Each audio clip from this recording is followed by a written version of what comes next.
बिस्मिल्लाहिर्रहमानिर्रहीम। अस्सलाम वालेकुम वरहमतुल्लाहि वबरकातुहू। आज के लेक्चर का आगाज़ एक अच्छी बात से करते हैं। प्यारे बच्चों, दुनिया में कामयाबी चाहते हो तो माँ बाप की खिदमत करो।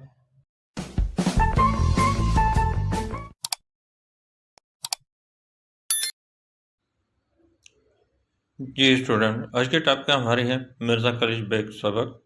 मिर्ज़ा खलील बेग सबक जो है आसान सिंधी किताब 7वें दर्जे लाए गाबा एजुकेशनल बुक से लिया गया है, जिसकी आज मैं रीडिंग करके आप लोगों को समझा देता हूँ। जो बच्चा पहली मरतबा वीडियो देख रहा है वो सब्सक्राइब और लाइक ज़रूर करें, ताकि आने वाले वीडियो जो हैं आपके पास पहली फुर्सत पहुँचें। आप उसको देखकर सुनकर आप अपने सब्जेक्ट की सही तरीके से तैयारी कर सकें, खुद भी देखें और दूसरे दोस्तों को भी इस चैनल की लिंक शेयर ज़रूर करें। आइए रीडिंग की तरफ। मिर्ज़ा खलील बेग सिंध जो वॾो अदीब ऐं आलिम थी गुज़रियो आहे। मिर्ज़ा खलील बेग सिंध का वॾो कहते हैं बड़े को, बड़ा अदीब कहेंगे मज़ामीन लिखने वाले को, या आलिम अदब की इंसाफ। मज़ामीन लिखने वाला यहाँ आलिम अदब की इंसाफ और आलिम होकर गुजरा है। संदस वालिद जो नालो मिर्ज़ा फरीदुन बेग हो। उनके संदस माने उनके कहेंगे या आपके भी कह सकते हैं। वालिद का नाम मिर्ज़ा फरीदुन बेग था। वो रूस से ये पुरानी, इसको ऋण करके पढ़ेंगे, टे नहीं है। इसको हमारे सिंधी में दो नून होता है, एक नुक्ते वाला होता है, एक तोय वाला होता है। ये तोय वाला नून है, इसको नून करके पढ़ेंगे। एक को होता है नुक्ते वाला, उसको नून करके पढ़ते हैं, और जिसको तोय लगा हुआ होता है उसको नून करके पढ़ते हैं।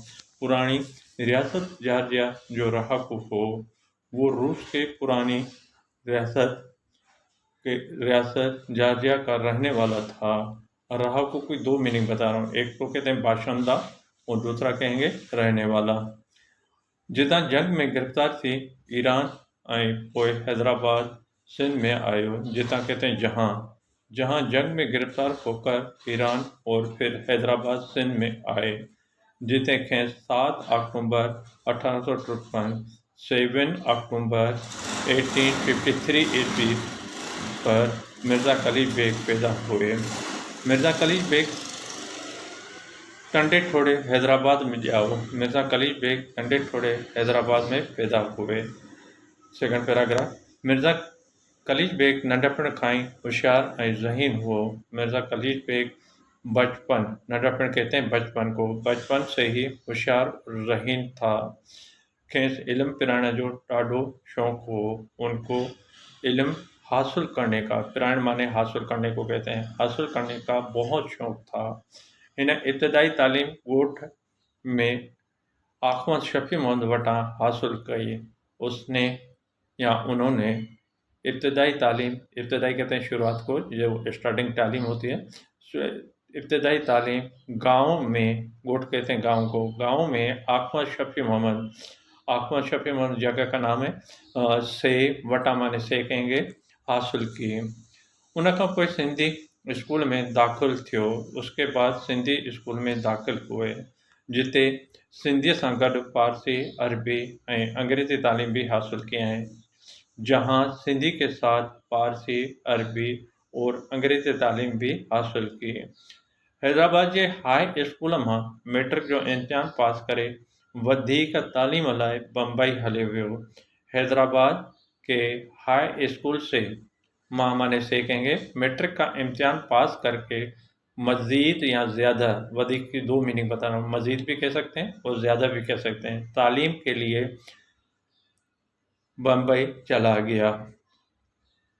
मोटी हैदराबाद आयो ऐं खेसि मेहर तालुके में मुक़ररु कयो वियो।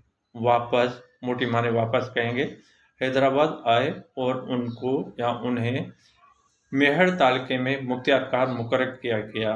तिन्हनि खां पोइ जुदा जुदा जायुनि ते डिप्टी कलेक्टर पिणु रहियो ऐं उन उहिदे ताईं रिटायर थियो। उसके बाद अलग अलग, जुदा जुदा कहते हैं अलग अलग जगहों पर डिप्टी कलेक्टर भी रहा और उस अहदे से ही रिटायर हुआ। मिर्ज़ा खलील बेग सिंधी बोली जो बुलंद पाया शायर शायर, नसर नवेस, मतरजम, मुहक्कक, मोरख, ग्रामर नवेस, लुगत नवेस, लतीफ़ शनाज एंड ड्रामा नवेस हो।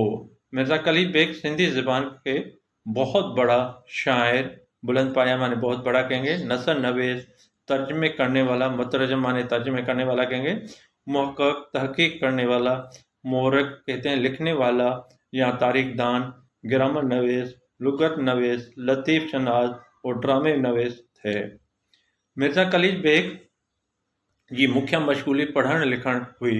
मिर्ज़ा कलीम बेग की अहम मसरूफियात, मशगूली कहते हैं मसरूफियात को, जिसको हम हॉबी भी कहते हैं, पढ़ना लिखना थी। इन्हें लगभग 450 किताब लिखिया उसने। तकरीबन, लगभग कहते हैं तकरीबन को, तकरीबन 450 यानी 450 किताब लिखी, जिनमां के किताब ॿियनि ॿोलियुनि मां तर्जुमो पिण कया अथसि, जिसमें से कुछ किताब, के माने कुछ कहलाएंगे, किताब दूसरी ज़बानों में से तर्जमा भी किया है। पिण माने भी कहेंगे, इस सेंटेंस को वापस देखें, जिसमें से कुछ किताब दूसरी ज़बानों में से तर्जमा भी किया है। वो एक उम्दा यानी वो एक बेहतरीन